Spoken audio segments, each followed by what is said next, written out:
Friends, some of these slides may be familiar to some of the people. I've been talking about it, but today the diagnosis of why we don't have good governance or we need to improve it, and secondly, what positively we can do something about it, because all of us know there is a problem. But still, I want to spend, for those who were not seen my presentation earlier, I will go through it very quickly.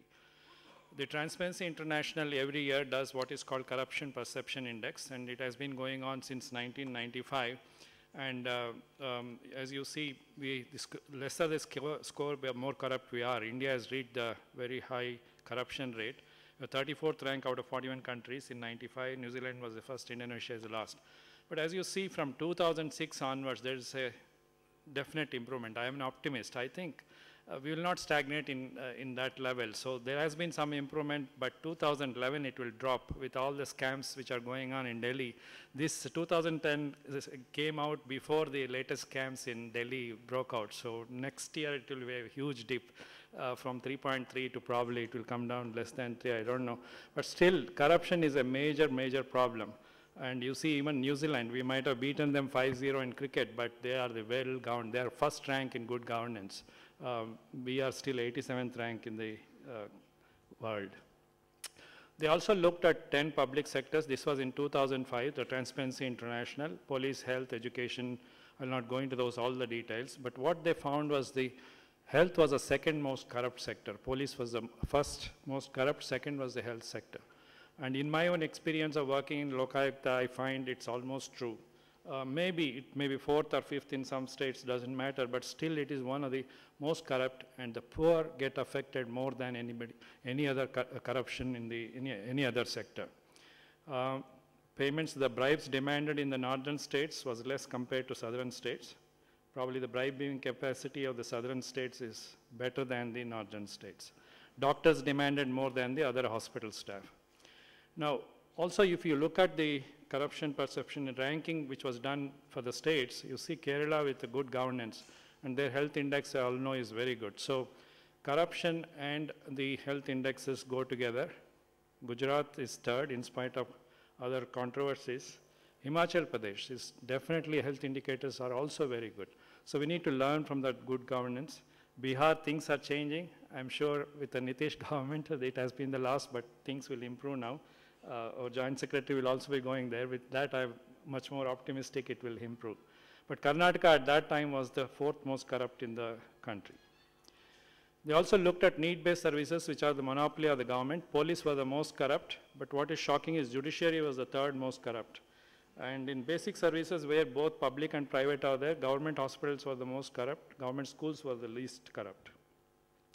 I will not go into the Lokayukta institution. Karnataka Lokayukta is one of the most progressive Lokayuktas of the 19 states which have. The Hegde government brought it, and any public servant can be investigated. They had given suo motu powers to, including Chief Minister, within 8 months of passing that bill.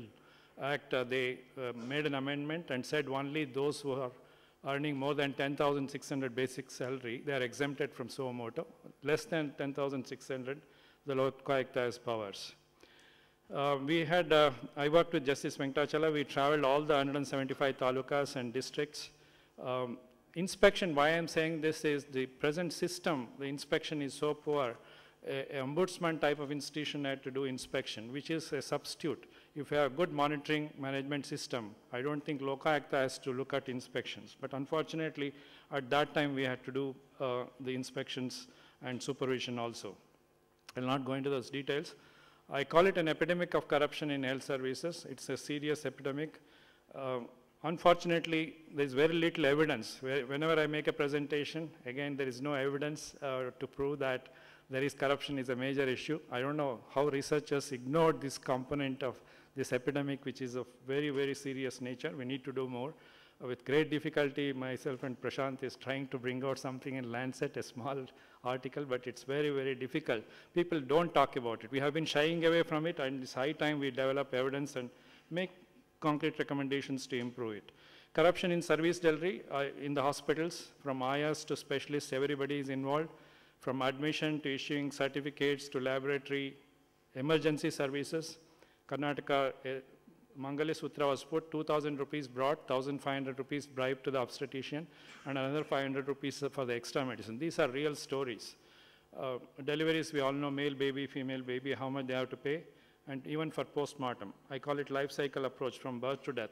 In fact, even for MTP, you have to pay.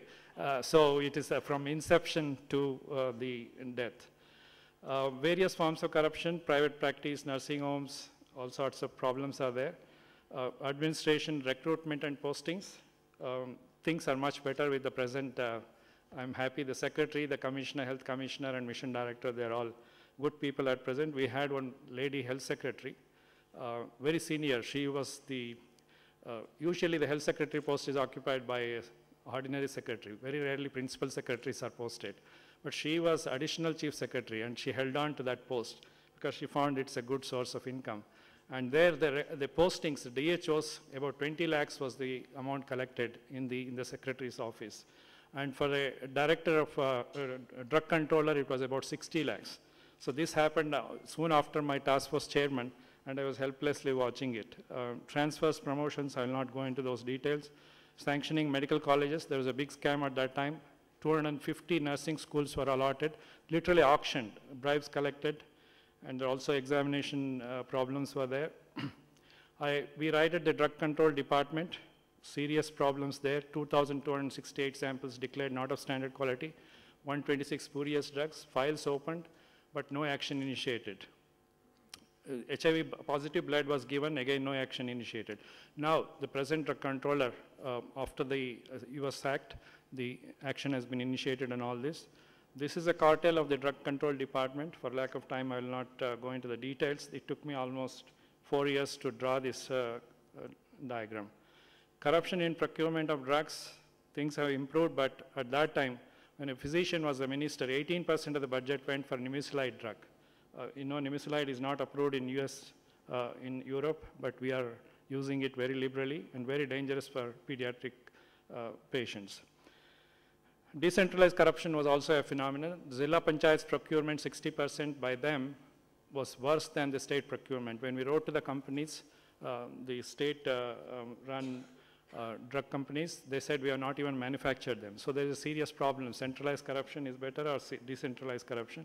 But now we have centralized procurement. Drug is one exception where decentralization will not work. We need to have essential drug list and rate contracts at the state level, but they can procure what they want at the district level. This is the cartel of drug procurement. Again, I will skip this slide. Those who are interested, this presentation will be available. Anybody can have it. And corruption in procurement of equipment, a dialysis machine costing 5 lakhs was bought for 12.6 lakhs. In a teaching hospital, in Bowring Hospital, have you heard of any machine to remove cholesterol from the blood? They have that, 60 lakhs spent. Even finance department was involved. And it was tried on one patient, it is lying there. Now, having said this, I'm now a bit worried when I talk so much about corruption in the public health sector. I always do justice of talking about corruption in private health sector. Otherwise, we have just now seen how the private sector is also corrupt. They can decide which minister has to be there in the central government, Satyam scams. And what we also found was the big MNCs in Karnataka, Siemens, Toshiba, I can easily say, all of them, Philips, they were all giving kickbacks for procurement, except during those 4 years, I don't know now, Asim, this is Asim Premji's Wipro GE, which is the marketing agency for GE, they were the one who were not really giving bribes. Tax evasion and unqualified staff, poor quality. If I I just now verified with one of the doctors who runs this. He was in the health system. If I prescribe a brain and spinal cord MRI, which costs about 15,000 rupees, I get a kickback 3,000 rupees in the evening. Unless they give that kickbacks, they will not send the investigations. Then there are lab investigations. They prescribe 10. There's a secret code. Do only 3 and put normal values for the 7. Charge for 10. These are all going on. Unwanted hysterectomies. I also had the opportunity to look at corruption and the good governance in the NHS system. They have a very good system.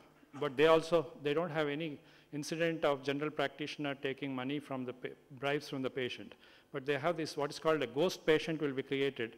There was a huge pharmaceutical providing drugs for these ghost patients. There was also dental patient fraud. I'll not go into those details. Optical patient fraud. So they also considered fraud as a serious and effectively trying to control it. I had the occasion to visit Independent Commission Against Corruption. This is where I want to see. Unfortunately, I can't focus it. Yeah, okay. The red color is the public health, public system corruption, which used to be very high in '74. It has been controlled very much.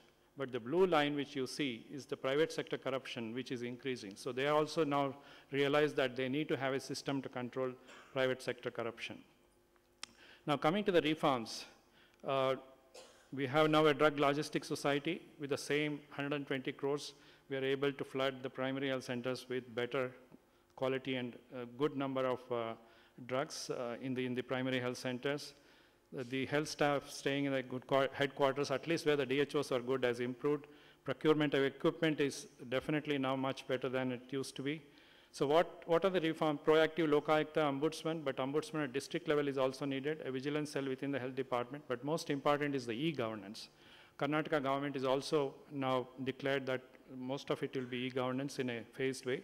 Health department is also started. E-procurement is very important. These are transparency accountability mechanisms. When everything is transparent, the chances of corruption becomes very less.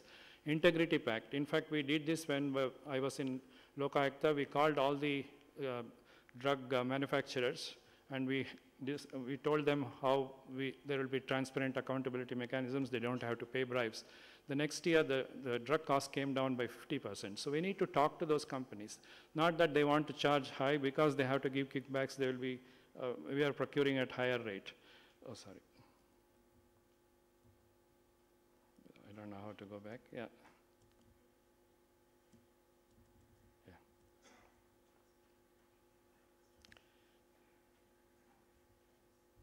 Can you set it? Yeah.